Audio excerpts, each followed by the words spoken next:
요즘 정말 심각한 사회 문제로 대두되고 있는 층간소음 갈등. 이 층간소음으로 인한 스트레스로 고민하는 분들 많으실 텐데요. 누리꾼들 사이에서도 항의하러 찾아가기만 해도 불법이라던데요. 한두 번은 괜찮은 걸로 알고 있어요. 이 층간소음에 대해서 어디까지 항의를 할 수 있는 건지 추측이 분분하죠. 이게 어떻게 생각하면 그냥 뭐 사람이 살면서 소음이 안 날 수는 없으니까라고 생각할 수도 있는데 이거가 또 좀 예민한 사람들 있잖아요. 예민해서 힘들어하는 사람들은 정말 삶이 피폐해지더라고요. 그러니까요. 이게 감정 싸움이 또 커져가지고 실제로 좀 비극적인 일들도 일어나잖아요. 뭐 목숨을 잃기도 하고 그러죠. 네. 자, 근데 궁금한 것이 이제 어디까지 항의가 가능한 겁니까? 아하. 자, 그래서 이 층간소음에 대한 실제 판례를 취재해왔습니다. 2020년 5월 서울 관악구의 한 빌라에 거주하는 A씨는 위층에 거주하는 B씨와 평소 층간소음으로 갈등을 빚었는데요. 그러던 어느 날 아씨, 또 쿵쾅거리네. 이번엔 정말 못 참겠어. 띵동띵동. 저기요. 당장 좀 나와봐요. 아랫집 분이시구나. 앞으로 안 그럴게요. 죄송해요. 당시 B씨는 현관문을 살짝 열고 A씨에게 사과했는데요. 그런데 이때 화가 난 A씨가 갑자기 B씨의 집문을 열고 현관까지 들어가 항의. 이에 당황한 B씨는 A씨를 주거 침입죄로 고소했습니다. 이거는 저 올라간 남성의 마음을 이해는 하지만 이건 실수하신 것 같아요. 아, 그래요? 네. 같은 생각입니까? 근데 좀 상황을 더 자세히 볼 필요는 있을 것 같아요. 과연 어떤 상황에서 이런 일들이 벌어졌고 뭐 얘기하다 보면 네. 사람이 이렇게 될 수도 있잖아요. 자, 형법상 주거 침입 범주에서 주거란 단순히 집 내부만을 의미하지 않습니다. 정말? 공동주택의 현관 안이나 공용 계단, 복도 등도 해당될 수 있는데요. 복도도? 그렇습니다. 자, 이에 따라 1심에서는 피고인은 피해자 혼자 있는 집에 찾아가 강제로 출입문을 열고 주거에 침입했다. 피해자 주거의 평온을 해쳤다는 이유로 A씨에게 벌금 100만 원을 선고했습니다. 그건 그거고 이건 이거고. 그러니까 자, 이에 A씨가 항소했지만 2심에서도 A씨가 유죄라고 판단. 다만 평소 층간소음이 반복된 점, 피해자와 원만히 합의된 점을 고려해 벌금형 선고를 유예했습니다.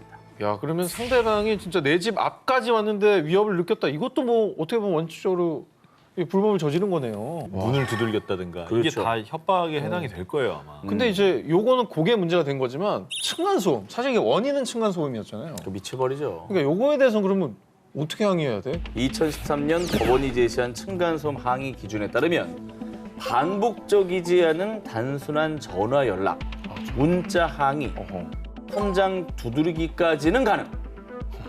그리고 일회성 방문은 크게 문제가 되지 한 않습니다. 번은. 지나치게 반복적으로 현관문을 두드리거나 초인종을 누르는 행동은 상대방 집으로 들어가려고 하는 의도성을 짐작할 수 있기 때문에 주거 침입죄에 해당될 수 있다고 합니다. 2020년 조사에 따르면 전국에서 무려 638만 가구가 반려동물을 양육하는 것으로 추정되는데요. 너무나 귀엽고 사랑스러운 우리 아이들. 그런데 이 공동주택에서는 이 반려동물로 인한 소음 때문에 이웃 간에 심각한 갈등을 겪는 경우가 참 많습니다.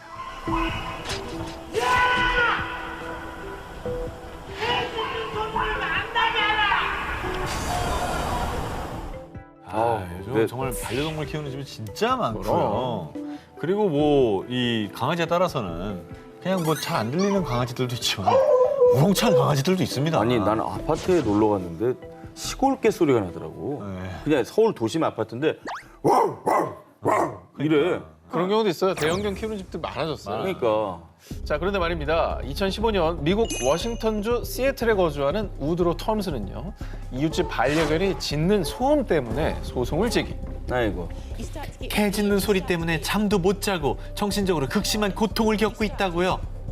이 탐스는 이웃집 반려견이 짖는 소리가 제트기 이륙 시 발생하는 소음과 비슷한 무려 128데시벨에 달한다고 주장했는데요. 이 법원은 견주인 이 데니스 노튼에게 50만 달러, 한화 약 5억 원을 배상하라고 판결했습니다. 아이고야. 5억 원은 또 근데 크다. 너무 크다. 근데 미국이잖아요, 이거는. 이 우리나라가 자동차 배기 소음 기준 있잖아요. 네. 그게 100인가 그래요. 그러니까 128이면 진짜 큰 거긴 해요. 그지 밤마다. 자, 과연 우리나라 기준은 어떨지 예, 알아보겠습니다. 네, 우리나라 환경부령 제559호에 따르면 반려견 소음 같은 이 공기 전달 소음은 주간 45데시벨, 야간 40데시벨을 넘기면 손해배상 책임을 물을 수 있습니다. 실제로 우리나라에서도 이 반려견 소음으로 인한 배상 판례가 있습니다. 2005년 표모 씨가 이웃집 개 짖는 소리 때문에 수면장애, 식욕 저하를 호소. 자, 그런데도 견주 이모 씨가 별다른 조치를 취하지 않는다며 소송을 제기했는데요. 이에 서울고법 민사 22부의 판결.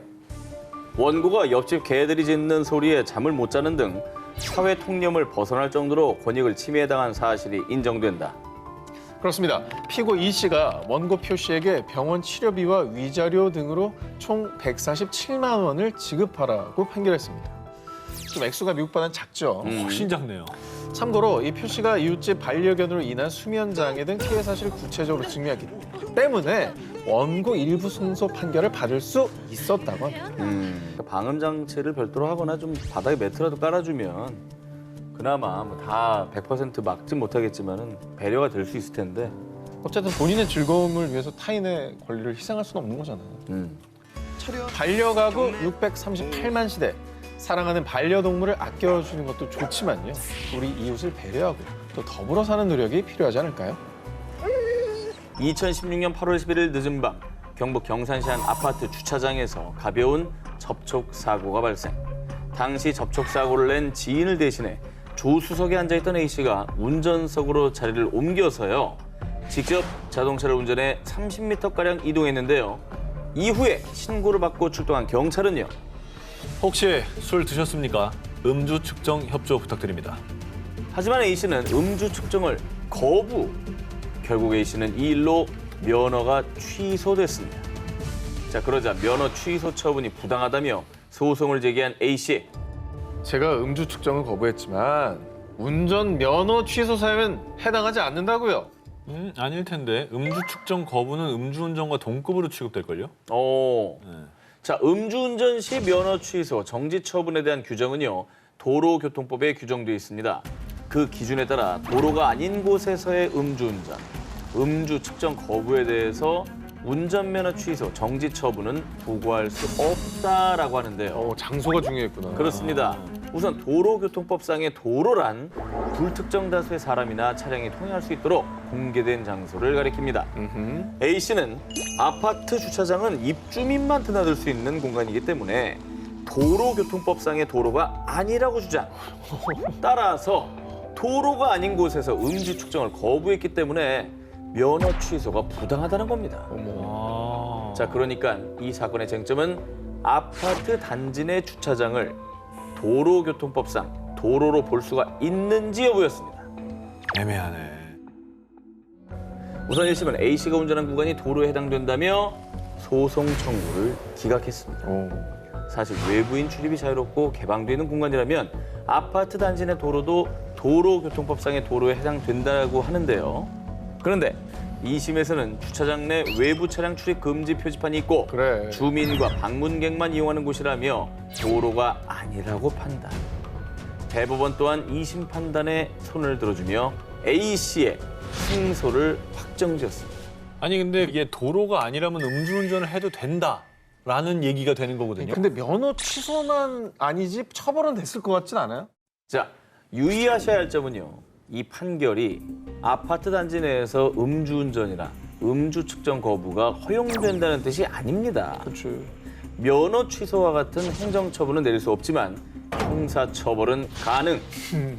음주운전은 도로 여부를 떠나서 음주 상태에서 차량 운전석에 착석하면 무조건 처벌 대상입니다. 어디 있든. 그래서 늘 조심하시기 바랍니다.